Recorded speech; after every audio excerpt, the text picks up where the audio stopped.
A mí no me gusta caer en patrones comunes, no me gusta caer tampoco en rutinas. Yo soy fanático de hacer las cosas de cero y, como dijera por ahí un sabio, de hacer las cosas que no se pueden hacer. Es lo que más me puede motivar. Y hoy en día sigue siendo para mí un estímulo enorme. Eso es lo que me motiva, lo imposible.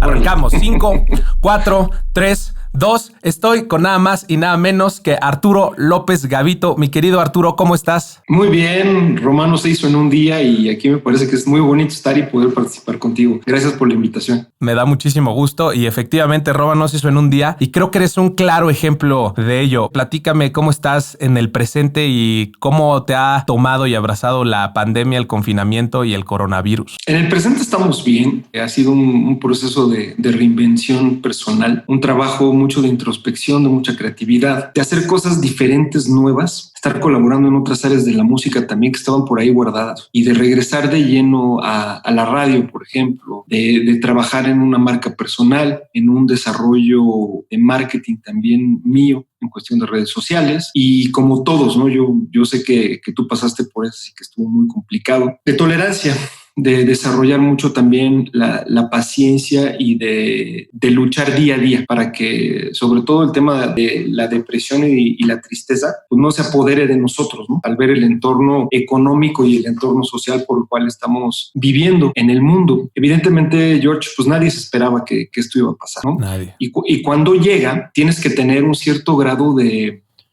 resiliencia, número uno, número dos, de paciencia, de tolerancia y de la frustración también, para ver cuál es la manera más creativa e inteligente de poder ir surfeando la marea, que no está nada fácil, especialmente para esta industria en la cual estamos nosotros, que es la industria del entretenimiento, de la música, que nunca se había visto golpeada de esta manera en ninguna de las crisis. Digo, históricamente siempre ha ocurrido que la industria del entretenimiento, lo que tiene que ver con la música, con el cine, con la gente que se sale a divertir en general, pues bueno, las crisis la habían favorecido siempre porque había sido un escape, ¿no? Pero en el momento en el que cortas el poder de la reunión, en el momento en el que detienes a la gente para poderse congregar y que la gente tiene que estar confinada en sus casas, pues es una cuestión que el ser humano, por lo menos en los últimos 2 siglos, jamás había visto, ¿no? Salvo cuando estaban las guerras presentes a mediados del siglo XX. Entonces, bueno, nos tocó esto y hay que afrontarlo con la mayor inteligencia y el mayor valor posible.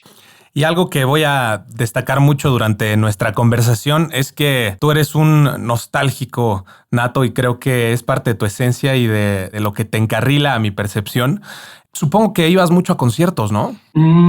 Fíjate que me volví una persona muy selectiva en cuanto a los conciertos que iba yo a ver. Número uno, los conciertos en México agarraron unos precios demasiado altos, ¿no? Y número dos, la experiencia de ir a un concierto, por ejemplo, en el Foro Sol, honestamente no es agradable, no es complicado. Hay gente que sí le gusta, hay gente que no, hay gente que ama ir a los festivales, hay gente que ama que le roben el teléfono 3 y 4 veces en el Foro Sol, ¿no?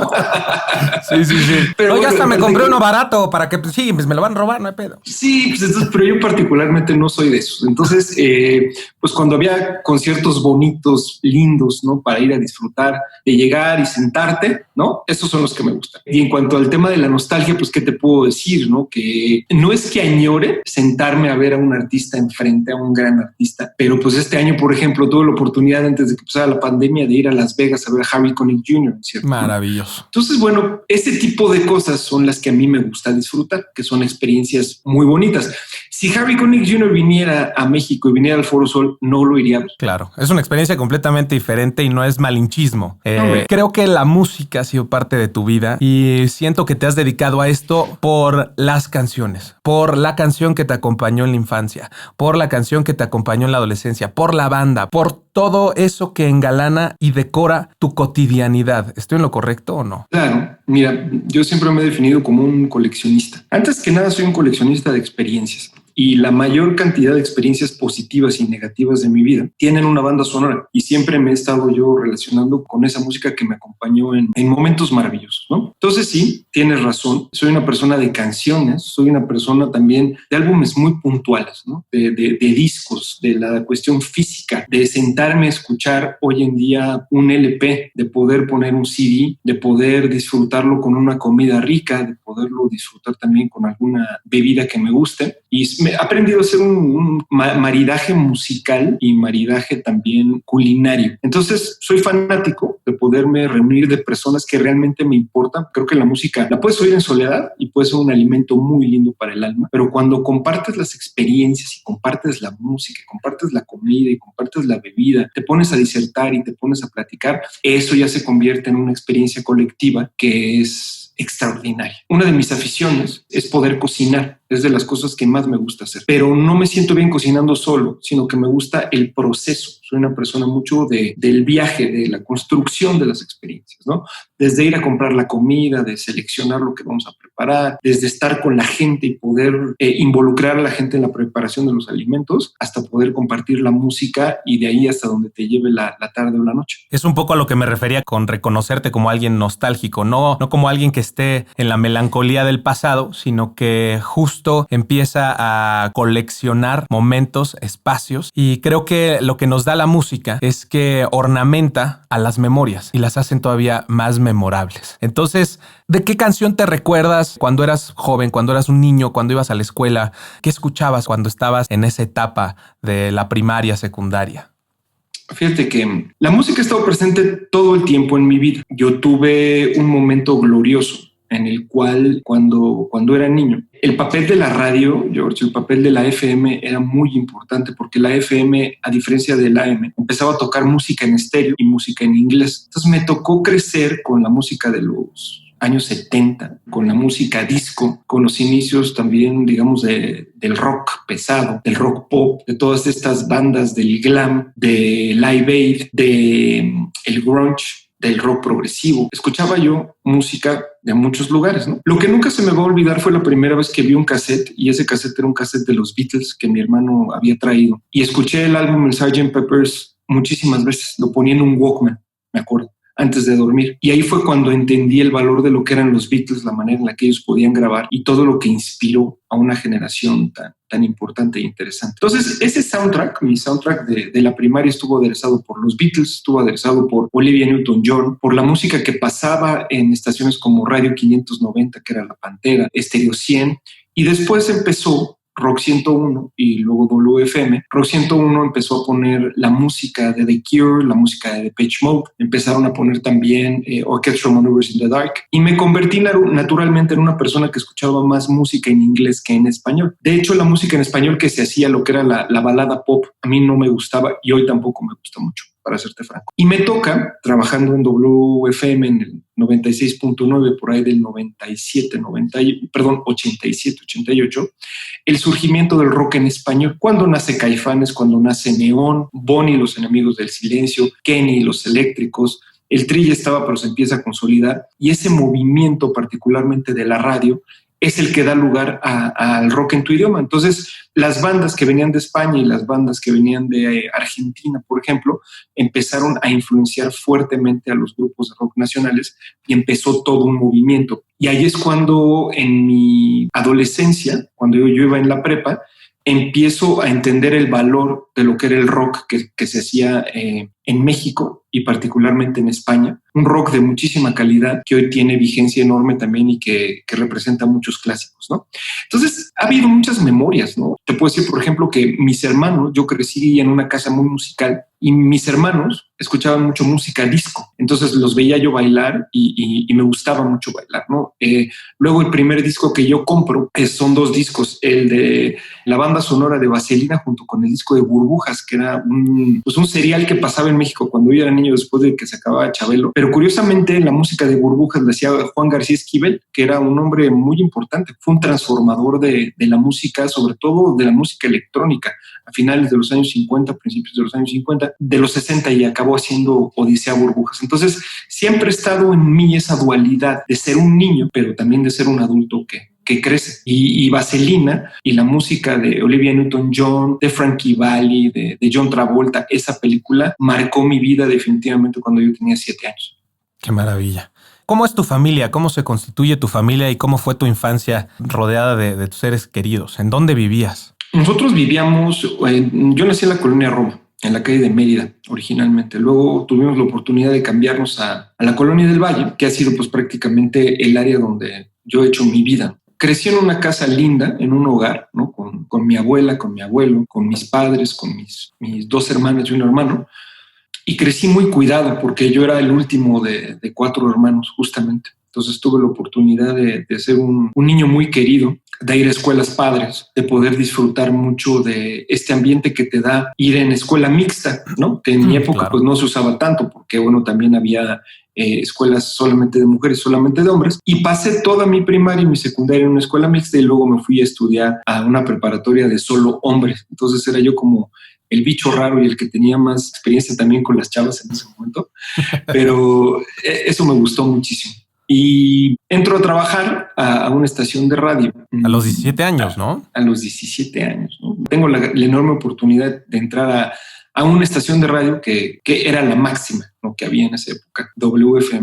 Y ahí aprendo y crezco y aprendo a escribir, aprendo a redactar, aprendo a traducir, aprendo a producir, a hacer locución, a hacer entrevistas. Y mucho ha sido mi vida profesional así, el hacer muchas cosas a la vez y no estar enfocado simplemente a una sola disciplina. Me llamaba mucho la atención que en esa época de W Radio, la gente trabajaba por pasión. La radio nunca ha sido bien pagada en México, honestamente, pero la gente trabajaba hasta 48 horas sin irse a dormir a su casa, ¿no? Por la pura pasión. Y ahí es cuando empiezas a ver cómo si el entorno que te rodea y la gente que te supervisa le echa ganas, se compromete, y es la mejor escuela que pude yo haber tenido, trabajar con gente comprometida y con gente que estaba siempre en pro de la excelencia. Esa fue una gran escuela para mí. W Radio era sigue siendo una radiodifusora de excelencia. Totalmente. Fíjate que se dieron circunstancias magníficas, ¿no? Hay leyendas de la radio, ¿no? Martín Hernández, que fue mi mentor, Charo Fernández, que fue una gran locutora también, Marta de Baile, que venía de Alfa, pero entró a W en ese momento, todos liderados por Alejandro González Iñárritu en ese momento, y por ejemplo el Burro Van Rankin, que estaba trabajando con nosotros en Relaciones Públicas, Martín Delgado, que es el gran programador, un grupo de personas excelentes en lo profesional, en lo personal, y se dio un momento radiofónico que es irrepetible en la historia de México y de América Latina. ¿Por qué? Nos permitían hacer cosas. Estábamos en una entidad que estaba fuera del sistema Radiópolis, que estaba en la calle de Ayuntamiento en el centro, y nosotros estábamos en la colonia Mixcoac, lejos de ellos. Y esa independencia, siempre tú lo sabes como creativo, te permite hacer cosas muy interesantes. Y la gente, no solo porque había muy buena música en los 80, ¿no? En los 80 se hizo música extraordinaria en México, en España, en Inglaterra, en Estados Unidos. Empieza el Eurodance también, había cosas maravillosas y la gente estaba experimentando mucho, ¿no? Es la transición de cuando la gente compraba LPs y empieza a comprar CDs, entonces hay un boom increíble en el crecimiento de la compra de música de la industria también. Fueron años de gloria y luego viene el Tratado de Libre Comercio. México se abre, ¿no? También a la cuestión de las importaciones y empiezan a crecer las tiendas de discos. Teníamos acceso a discos importados en el momento en el que salían, ¿no? Entonces, cuando escuchas la historia, ¿no? De gente que creció en los 70 y que nació en los 60, eran otro tipo de cosas, ¿no? México se abre a los conciertos, empieza a producirse más música en México, crecen los estudios de grabación. Los años 80, finales de los 80, pero particularmente la década de los 90, es una década increíble para la producción de música en México, de la creatividad, del crecimiento de los artistas, del formato físico. Es increíble. ¿Cómo llegaste y tocaste la puerta y te dijeron bienvenido, pásale? Pues llegué a pedir trabajo. Yo era un escucha de W Radio en la preparatoria y fui y le pedí trabajo a Alejandro. Estuvo esperando como unas 4 horas antes de atenderme y pues me quedé esperándolo porque estaba haciendo su programa, ¿no? Que era de 12 a 3 de la tarde al aire del estado. Y cuando entro a hablar con él, me dice, bueno, pues ¿qué sabes hacer y cómo quieres entrar? Le digo, yo puedo lustrar zapatos aquí, lo que sea. No me pagas, pero quiero estar aquí, quiero aprender. Y evidentemente creo que no me pagaron 8 meses o 9 meses o algo así, pero yo estaba trabajando, estaba aprendiendo y estaba aprendiendo de los más grandes y lo que hacía me encantaba. Entonces difícilmente te puedo decir que en 33 años que llevo trabajando haya un solo trabajo que me haya pesado. Me ha costado trabajo los ambientes laborales en las corporaciones, en los corporativos, porque no es fácil, pero en general lo que he hecho lo he amado y lo he disfrutado siempre. Y eso ha sido una clave también de mi evolución y de mi progreso profesional. Siempre hay que disfrutarlo y también acompañarlo de humor. Digo, nos conocemos de hace aproximadamente 3 años, pero donde tuve el bonding contigo fue en la gira de la academia cuando fuimos a reclutar a los muchachos y audicionarlos. Y compartí contigo y a pesar de que siento que eres muy auténtico cuando estás a cuadro y demás, cuando estás en un ambiente un poco más relajado, eres muy simpático, eres muy suelto y tienes un sentido del humor muy auténtico. Sí, sabes que, George, te voy a decir algo. Mucha gente considera que el crítico que está en el panel de la academia es una persona seria o es una persona petulante o no. Yo no soy así. Es decir, soy como me ven en la televisión. Trabajando soy así. A mí me gusta eso. No es un personaje.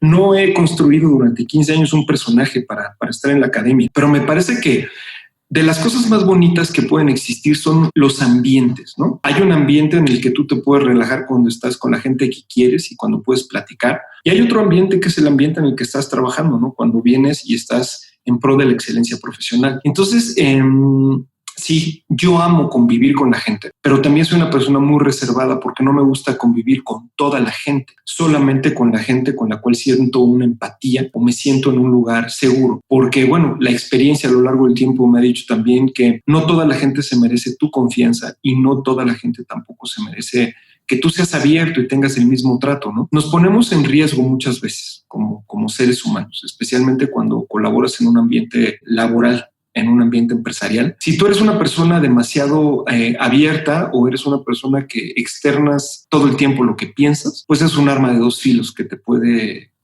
dañar a futuro. Y luego cuando te conviertes en un profesionista independiente, entiendes que de ti depende lo que digas y que también tus palabras van a tener un cierto efecto, ¿no? Yo me cansé de tener que estarme cuidando todo el tiempo, ¿no? De pensar si la palabra o la frase que yo iba a decir o el concepto que yo iba a desarrollar iba a ser vulnerable para ciertas personas, ¿no? Me cansé de la falsa moral también, me cansé de toda esta situación tan complicada que es el desarrollar una relación interpersonal en el ámbito laboral. Y sí soy una persona muy auténtica, pero soy auténtico con quien se merece que yo sea auténtico, sino pues simplemente soy una persona cordial y pongo mis límites, ¿no? Qué belleza. En la industria de la música pasa mucho esta doble cara y esta bonachonería para sobrellevar, no sé, la frivolidad o no sé cómo decirlo. Vas aprendiendo varias cosas, ¿no? Lo primero es, la gente se puede acercar a ti por dos situaciones. Normalmente la gente en la vida se va a acercar a ti por ver qué provecho puede sacar de ti siempre. Y luego viene otro tipo de personas que se pueden acercar a ti porque quieren entablar algún tipo de relación o de amistad desde el punto de vista mucho más humano. Pero eso puede ser como el 7% y el otro 93%. Pues es la naturaleza humana. Me explico, no es que esté bien o esté mal. Nosotros como seres humanos normalmente buscamos cómo usarnos. Hay gente que utiliza el término usar mal. Pero bueno, cuando tú estás dispuesto a ser utilizado para el bien del otro o de la otra persona, pues está bien, no hay ningún problema. La industria de la música no es diferente a la industria del cine o a la industria de la construcción o a la industria de la jardinería. A mí me parece que es la naturaleza humana la que está constantemente ahí y que está presente. Claro que hay hipocresías, claro que hay egos, claro que hay puñaladas por la espalda, pero así es, así va a pasar siempre.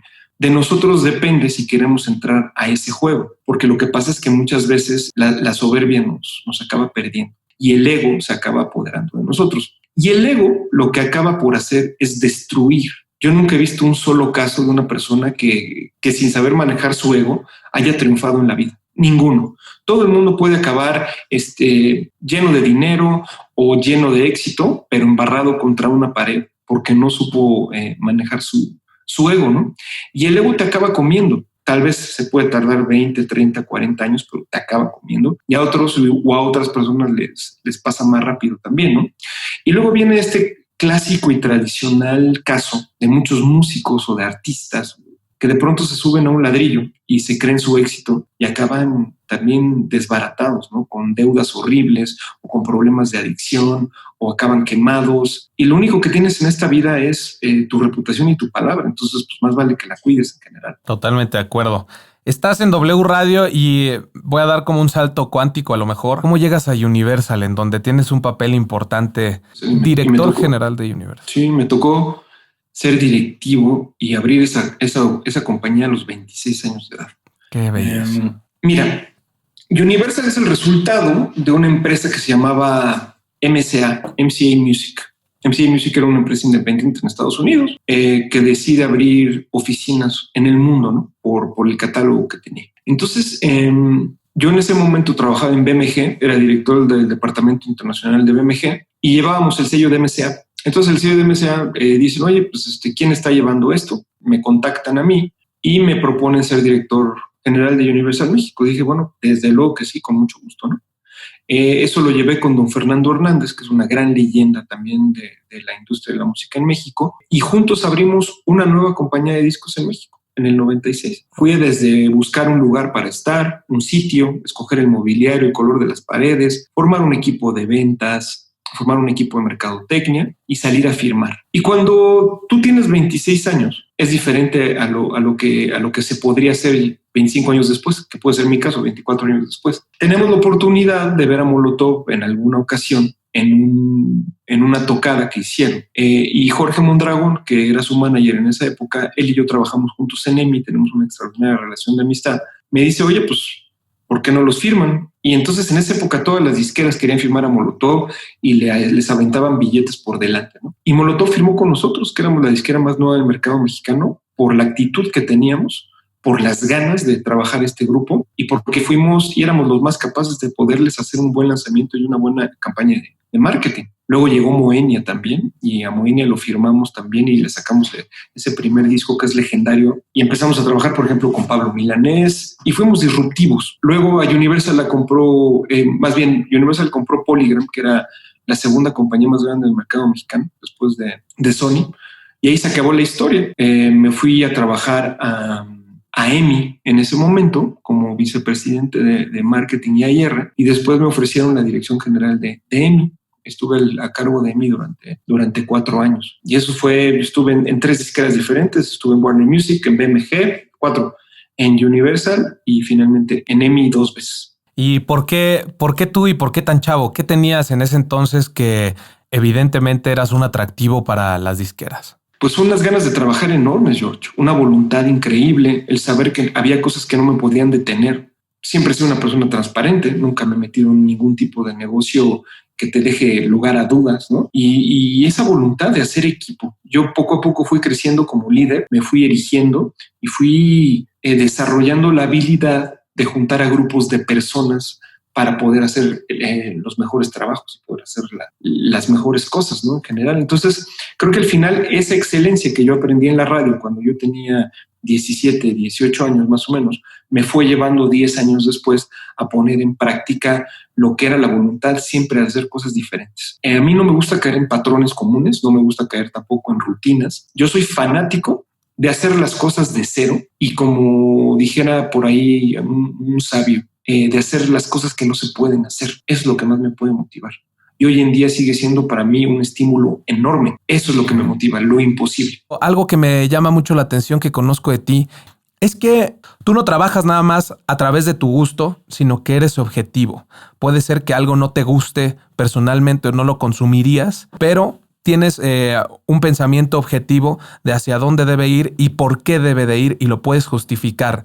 ¿Cómo has sabido balancear eso y cómo lo aprendiste? ¿Cómo supiste que tu gusto no era nada más lo que estaba bien, sino que hay otras cosas que pueden tener o que pueden estar en balance? Mira, si bien mi paso por las compañías de discos empieza siendo a través de vender música anglo, el primer proyecto que yo tengo a mi cargo, por ejemplo, es el lanzamiento de la canción de Good Vibrations de Marky Mark and the Funky Bunch, ¿no? En el 91, entrando a Warner. Y ahí me voy moviendo y viene Simply Red y viene Paul Simon y vienen varias cosas. Te vas encontrando a lo largo de la vida diferentes maestros, ¿no? Mis maestros me enseñaron, por ejemplo, que por más que yo detestara a Luis Miguel, pues en ese momento el disco de Romances era el que mantenía a Warner, ¿no? Y Warner vendía 80% de su venta total era el disco de Romances de Luis Miguel y el resto era lo que podíamos vender de catálogo y no tenían tampoco música popular, ¿no? Luego, cuando me cambio a EMI a trabajar y llevo el sello de Virgin Records y empiezo a manejar los lanzamientos de Lenny Kravitz, por ejemplo, de Vanilla Ice, todo este tipo de grupos que vendían bien, no se comparaba a la cantidad de discos que vendía en los Tucanes de Tijuana, por ejemplo, o que vendían también Intocable, o que vendía Selena. Entonces empiezas a aprender que se trata de un negocio y que ese negocio necesita de estarle inyectando producto para que se pueda mantener. Aprendo de la música, conozco, te digo, a los Tucanes de Tijuana, conozco Intocable, me toca hablar también con el papá de Selena después de su muerte, y vas entendiendo que en un país en donde tenemos hoy en día un 70% de pobreza, número uno, la gente no va a hablar inglés de la nada, y número dos, en ese momento cuando se consumía música, pues la gente necesita esa música esencialmente para poder disfrutar y para poder bailar. Entonces te empiezas a crear criterios para entender por qué la salsa, a pesar de ser un género popular, no es un género que vende tantos discos, porque es un tema sofisticado. Y antes de llegar el reggaetón, pues existía la música popular, la música grupera, y ahí se iba el 60, el 70% de las ventas de cualquier empresa discográfica, ¿no? Entonces, esos criterios de aprender te enseñan, y donde sí puedes decir es esto se oye bien o esto se oye mal, o este grupo es bueno o este grupo es malo, pero al final el sentido de lo que tiene que ser la venta de la música es un sentido comercial, y es un sentido diferente al sentido del desarrollo artístico, ¿no? Cuando sacamos Sexo, Pudor y Lágrimas, por ejemplo, con Alex Intec en EMI, la primera vez que escuché esta canción, a mí me quedó muy claro que era un éxito, ¿no? No toda la gente creía eso. Sin embargo, tuvimos una gran oportunidad de comercializar la canción como si fuera el tráiler de la película, del mismo nombre también, y fue la primera vez en que una canción se convirtió en un tráiler. Entonces empezaban los cineminutos en los cines, concretamente en la cadena de Cinemex, y la gente que llegaba pues veía la canción. Entonces Sexo, Pudor y Lágrimas se convirtió en la película más taquillera en la historia del cine nacional en ese momento, pero levantó la carrera de Alex Intec. Entonces me parece que hay que tener la visión o las cualidades para empatar las cosas. Tienes que tener una visión comercial, tienes que tener una visión de mercado, y tienes que conocer al público para el cual tú vas a proyectar un concepto musical o un concepto visual también. Y Selena, a pesar de ser muy popular, tenía dentro de su estructura ciertas influencias funk y gospel, y lo mismo pasa con Intocable. Son grupos populares que tienen mucho appeal con la gente o con las masas, pero de todos modos hay una esencia de calidad y hay una influencia del mercado internacional. Claro, México abraza mucho los sonidos que vienen de fuera siempre, ¿no? Por esencia y por definición, la música tropical va a ser la música de México, ¿no? Cuando tú escuchas la música de Rigo Tobar es 100% mexicano, pero es una esencia tropical, ¿no? Luego, la música del norte, todo lo que tiene que ver con la balada norteña, por ejemplo, con la redoba, empieza a dar lugar también a los grupos de allá. Y estás hablando de Selena, es norteamericana, Intocable son norteamericanos, ellos son de Hidalgo, es McAllen, ¿no? En Texas también. ¿Y cómo no va a pasar con ellos si ellos de chicos y sus padres también estaban escuchando esa música, ¿no? Un crisol de diferentes ritmos y de diferentes géneros, que lo que viene a hacer es que viene a enriquecer el género norteño. Y el tema de Selena es absolutamente histórico, ¿no? Lo que hace su padre y luego lo que hace su hermano da lugar a la electrocumbia, que eso no existía, y se convierte en un género también bastante interesante. Sí, la de Bidi Bidi Bom Bom, o como sea, nace de un ad-lib que hace en un concierto, ¿no? Y ahí está en YouTube el clip, y me parece muy interesante. Era una persona con musicalidad, Selena, no fue algo que cayó del cielo o que fue nada más producto del momento, ¿no? Había esencia ahí. No, una esencia enorme y una voluntad de hacer las cosas también. Y lo que te digo es que yo creo que su padre la tenía muy clara, luego su hermano lo tuvo más clara, y no ha habido otra persona igual. O sea, México no tiene un exponente como Selena, ¿no? Una persona única para la música latina en todos los sentidos. Y hablando de exponentes, mi infancia la pasé viendo A Toda Máquina, Que Te Da Su Mujer, Los Tres Huastecos. Creo que gran parte de ser cantante fue no imitando, pero siguiendo las escenas de todas esas películas, y Pedro Infante para mí fue mi mayor ídolo de la infancia.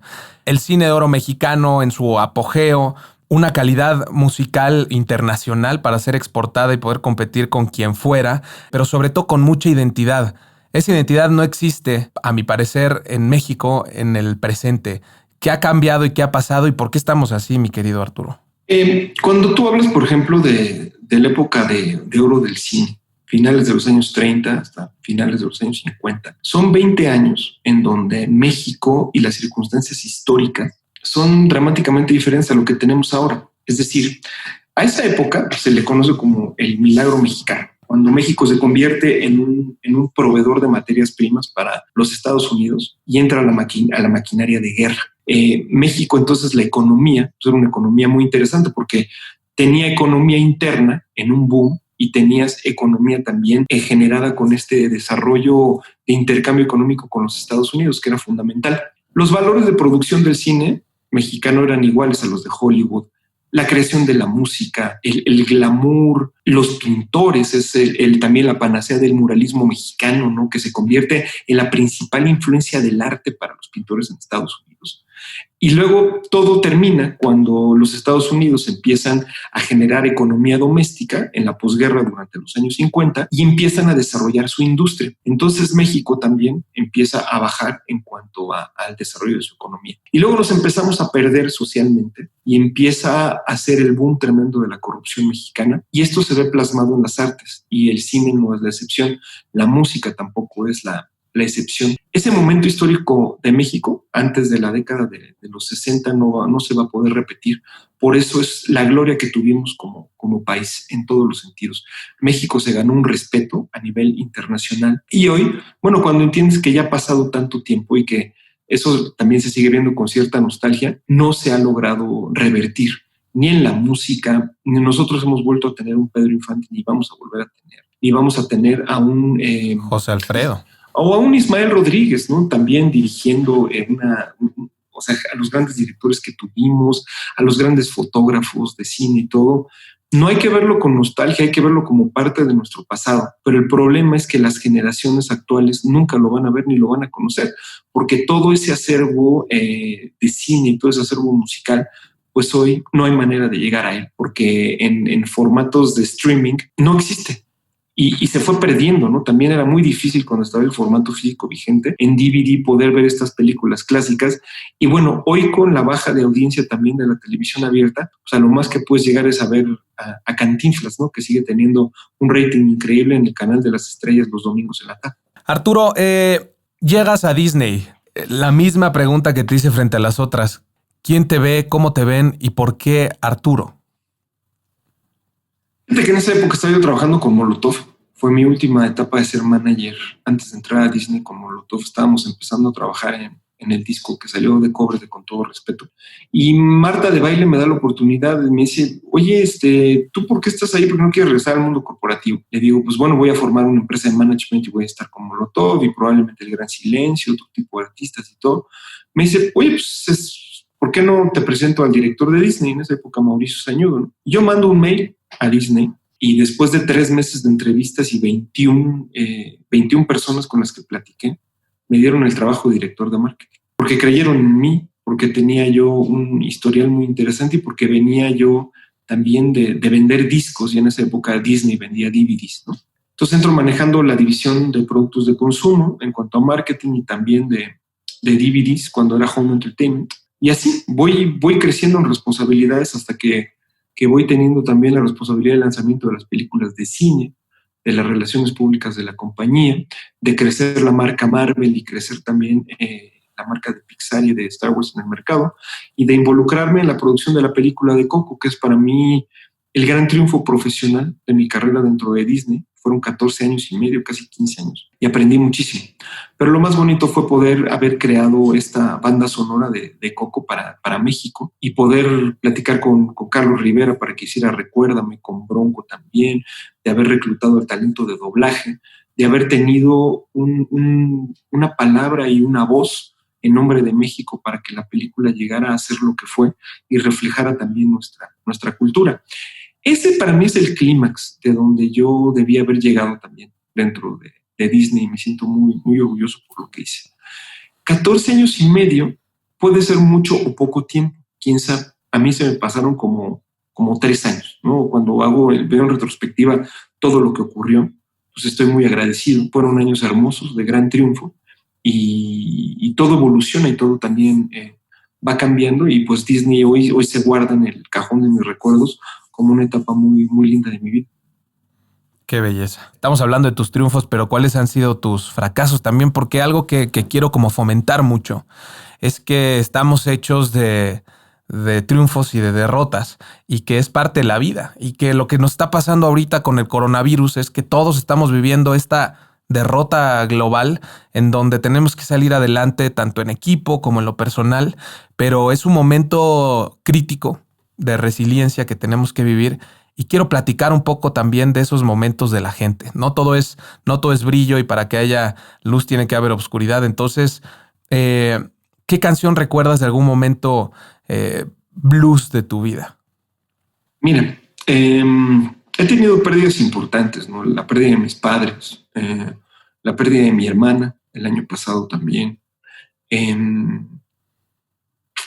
Momentos complicados en relaciones también personales que me han llevado a escuchar, por ejemplo, hay un disco que constantemente escucho, que es 24 Nights, que es un disco de Eric Clapton, doble grabado en el Royal Albert Hall. El blues es algo que escucho mucho cuando no estoy bien, cuando estoy triste. Recurro también mucho a escuchar a Joan Manuel Serrat cuando tengo ganas de recordar momentos de mi época, de mi adolescencia también. Hay una canción de Serrat que se llama Aquellas Pequeñas Cosas, que es una gran canción que te puede acompañar en momentos muy difíciles, ¿no? Y esa me ha acompañado también. Peter Gabriel con canciones como Blood of Eden del álbum Oz me ha acompañado también. Recuerdo mucho también que a mi mamá, cuando mi mamá se fue, la acompañamos con música y pusimos música de los años 40. Mi padre y mi madre crecieron en los años 40 y gracias a mi padre aprendí a valorar el jazz porque él creció en los Estados Unidos y se regresó cuando iban a llevarlo, a reclutarlo para el ejército y prácticamente mi papá se vino a México sin hablar español a pesar de que había nacido en México, en Guanajuato. Y de mi padre aprendí la música de Luis Alcaraz, de Glenn Miller. Mi papá le cantaba mucho a mi mamá en las comidas, le cantaba la canción de Tres Regalos, ¿no? de uno de estos grandes tríos mexicanos también, de los Tres Haces y de los Panchos. Y cantaba mucho música de Frank Sinatra y ahí aprendí yo a valorar yo a Frank Sinatra también. Entonces toda esa música que fue tan especial se fue intercalando en mi ser hasta tener un papel sumamente importante. Y hoy yo valoro tanto música nueva que puede salir, como ser un completista de Miles Davis, ser un completista de Louis Armstrong, de Ella Fitzgerald y de Frank Sinatra. Y hoy en día el jazz es mi género de música favorito. ¿Qué notas en el jazz que no existe en otros géneros? ¿Por qué el género como tal, como música preferida? Porque se toca increíble, porque lo que logran hacer con las armonías, con los instrumentos, porque ese sonido del saxofón no existe en ningún otro lado, porque el sonido del contrabajo es precioso y solo lo oyes así, el sonido de un trío de jazz, de una batería con escobilla, ¿no? De una improvisación en piano, de un saxofón de pronto y la manera en la que se puede meter una voz no lo tiene ningún otro género musical. Yo soy apasionado de ese jazz de los años 50, del jazz de principios de los años 60, y me parece que también fue un momento de esplendor para el jazz que difícilmente se va a repetir.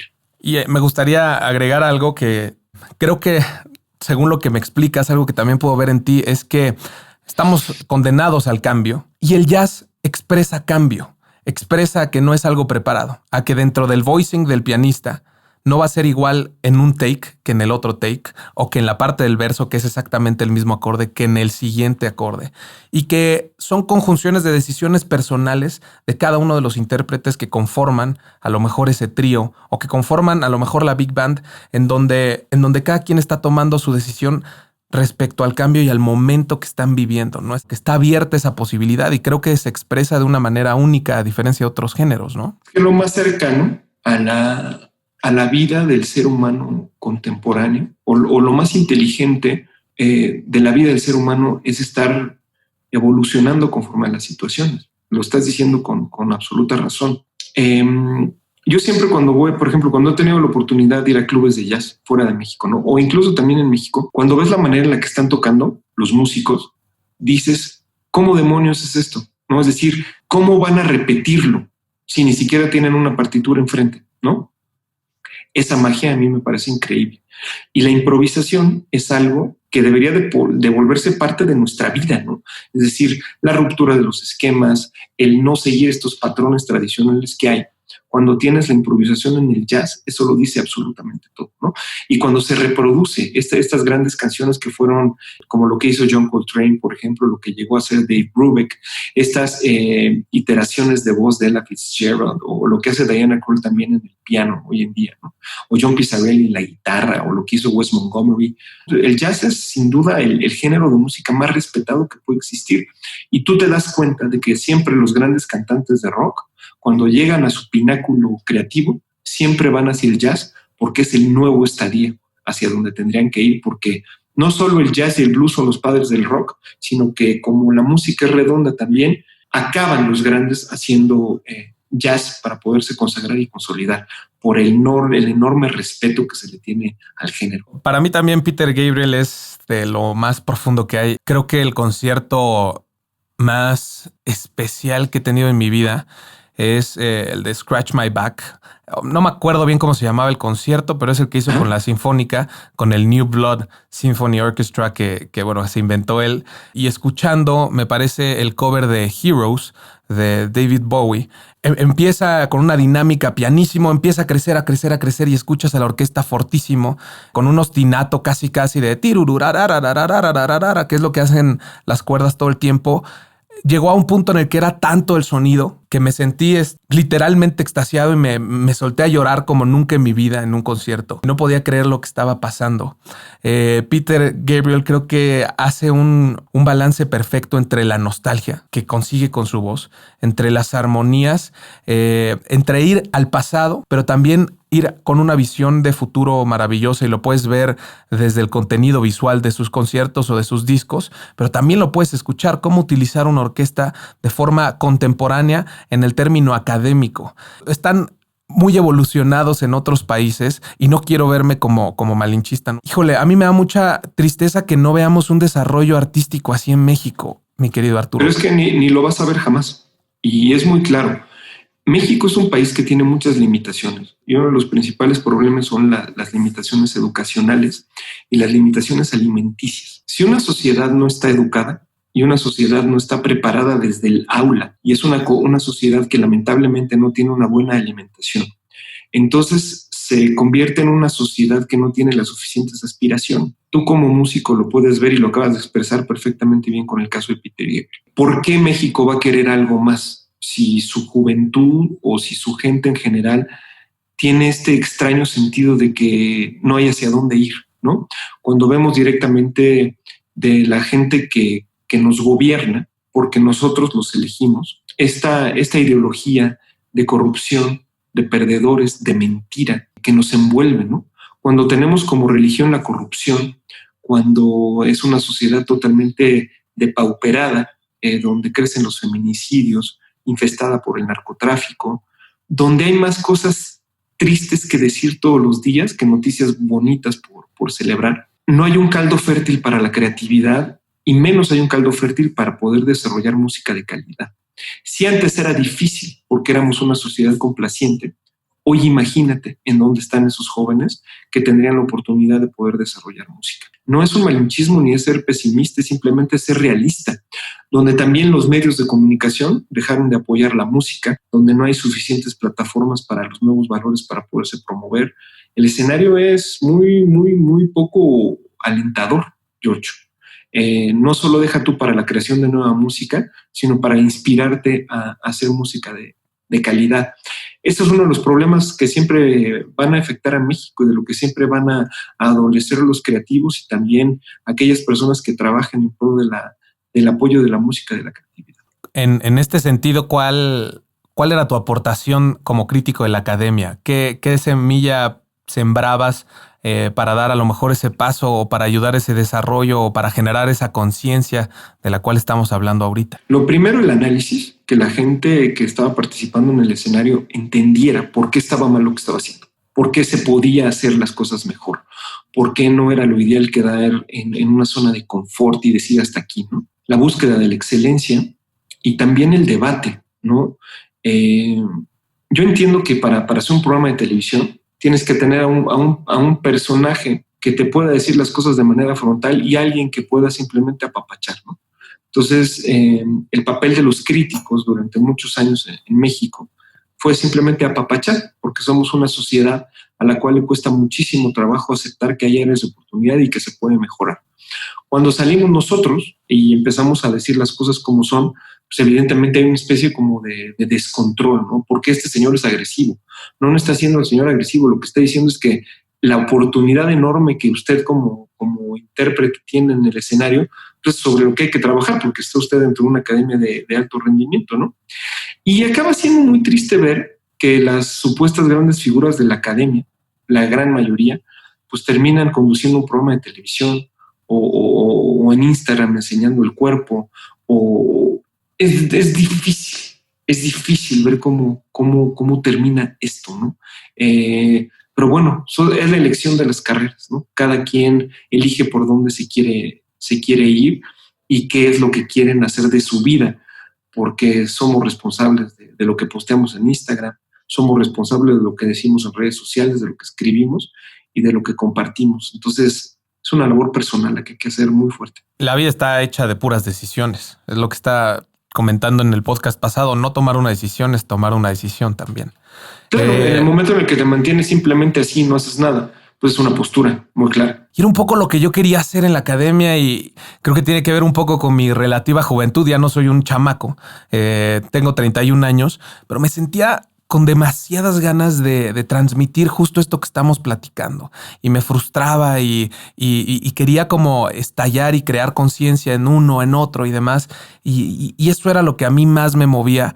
Encontré una ventana para poderme expresar frente a las clases que hacía, en donde lo más importante era entregarle o sembrarle o darle una pastilla al alumno y por consecuencia a los 15,000 espectadores que nos veían en el streaming durante las clases, de conciencia sobre un mensaje. Como cantantes tenemos la oportunidad de llegar más allá y de una forma muy profunda a la gente, porque tenemos la capacidad de escribir con palabras sustentado con la música. Hay una combinación de cosas pasando que afectan a lo químico del cuerpo simplemente con escucharlo. Entonces el mensaje se vuelve mucho más poderoso. Pero para que ese mensaje tenga poder, tenemos que saber qué quiero decir y por qué lo quiero decir. Y parte de lo que me daba cuenta es que a pesar de que tenemos aspiraciones de querer estar en un escenario, de querer cantar, no sabemos por qué. Mucha gente no sabe por qué y qué mensaje quiere dar y por qué quiere cantar. Simplemente lo quieren hacer por estar, pero hace falta eso, ¿no? No nada más en la academia. Mira, yo creo que hace falta la congruencia en general en el medio artístico mexicano. Ya no basta simplemente estar en la cámara o en un programa de televisión abierta. Ahora necesitas muchas cosas. Necesitas lo que tú estás diciendo, que es saber qué decir, saber cómo expresarte y tener un mensaje para la gente. Y necesitas tener congruencia, que eso es algo que le falta a mucha gente en muchos lugares, pero particularmente en la industria de la música. El que lo que tú estás diciendo vaya acorde con cómo estás cantando y lo que estás cantando. Como sabes, soy maestro de canto. Tengo mi escuela online que se llama Romano Lessons y parte de lo que le enseño a mis alumnos es: sin aire no hay canto, sin aire no hay vida. Por lo tanto, la materia prima del canto es el aire. ¿Cuál es la materia prima de Arturo López Gavito? La pasión. La pasión es lo que a mí me mueve. La pasión por los proyectos, la pasión por la gente, la pasión por poner mis ideas a trabajar. Eso es lo que me encanta. Me parece maravilloso y lo has expresado a lo largo de todo esto. Algo que platicas siempre es, eres lo último que has hecho o eres tan bueno como lo último que has hecho. ¿Qué es lo último que has hecho y qué tan bueno eres, Arturo? Lo último que he hecho es un programa de radio que me fascina. Es un programa de radio totalmente diferente y lo hago muy bien y eso es lo que más me gusta hacer. Lo último que he hecho fue también dejar una huella digital en cuanto a un cambio en lo que hago yo en redes sociales. y es en pro de la música, y retomar la música, volverme a identificar con ella y volver a trabajar y a poder vivir de ella. ¿Quién es dentro de tu equipo la persona más joven con la que cuentas? Ese Arturo López Gavito del 2020. Bueno, hay un chavo que se llama Javi Moctezuma, otro que se llama Mitch, gente que está en sus 30s tempranos, por así decirlo, de los cuales estoy aprendiendo muchísimo, especialmente en cuestiones digitales, en cuestiones de tecnología. Me gusta mucho cuando pasa esto. Yo creo mucho en el binomio de la persona que tiene la experiencia y los jóvenes que van creciendo. Y me gusta mucho escuchar a la gente y escuchar las nuevas ideas y las propuestas de cambio. En ellos confío y sobre ellos estoy dejando mi estrategia también. Se ha perdido un poco, es parte de lo que veo, que veo a esas personas que tuvieron la oportunidad de tener una apertura de puerta a sus, no sé, 24 años. Y en México ellos se quedaron dentro como del puesto y no hay apertura para gente joven en la toma de decisiones. Como que se quedó esa muralla, o no sé, pero creo que es parte también de lo que le ha pasado a la industria, ¿no? Eso es todo. Es decir, tú cuando analizas la industria del disco en México y en América Latina también, pues te das cuenta, ¿no? Este patrón de comportamiento que es muy normal. Los jefes extranjeros, los mexicanos de toda la vida que tienen 21 años en el mismo puesto cuidando su silla, impidiéndole el crecimiento a los jóvenes y al talento joven que está creciendo. Y así estamos, ¿no? Así estamos y así vamos a estar durante mucho tiempo, porque a los jóvenes, pues lamentablemente no se les está dando la voz ni se les está permitiendo el cambio dentro de las empresas en cuestiones de creatividad. Porque vuelvo a lo mismo, no es que esté mal que haya directivos de 45, de 50 años, creo que está perfecto. El problema es que esos directivos no tienen la voluntad de colaborar con las nuevas generaciones para desarrollar conceptos musicales interesantes. Totalmente de acuerdo. Arturo, ¿cómo te ves en enero del 2021? Me veo trabajando en un disco nuevo de Alex Intec que vamos a lanzar. Me veo consolidado con una plataforma digital que estoy por lanzar que se llama Explora Música, que va a tener podcast, que va a tener transmisiones en vivo a través de YouTube por StreamYard, generación de contenidos y como un líder muy fuerte en la cuestión de música en México. Mi objetivo es ser la principal referencia de conocimiento musical en el mercado latinoamericano. Qué belleza. Pues me encantaría de una forma u otra poder colaborar contigo y aportar mi granito de arena a esta visión que creo que compartimos, mi querido Arturo. Lo vamos a hacer, George. Sabes que eres una persona cuyo trabajo admiro muchísimo. Siempre he sido alguien que he visto trabajar, que he visto crecer. Y gente como tú es muy importante que ponga su contribución en el desarrollo de lo que está pasando en México. Entonces, el camino se va a juntar y nos vamos a reencontrar. Me daría muchísimo gusto. Mi querido Arturo, esto es Roma no se hizo en un día. Me siento muy contento de que hayas sido parte de esta experiencia y de que me ayudes a inspirar y a repartir un mensaje sobre todo de realidad, sobre los caminos que todos tenemos que pasar, sobre este camino de altas y bajas, y es un honor haber contado con tu testimonial. Al contrario, gracias por abrirnos el espacio para poder platicar y estamos como siempre a la orden. A la orden. Esto es Roma no se hizo en un día, Silla Jamba.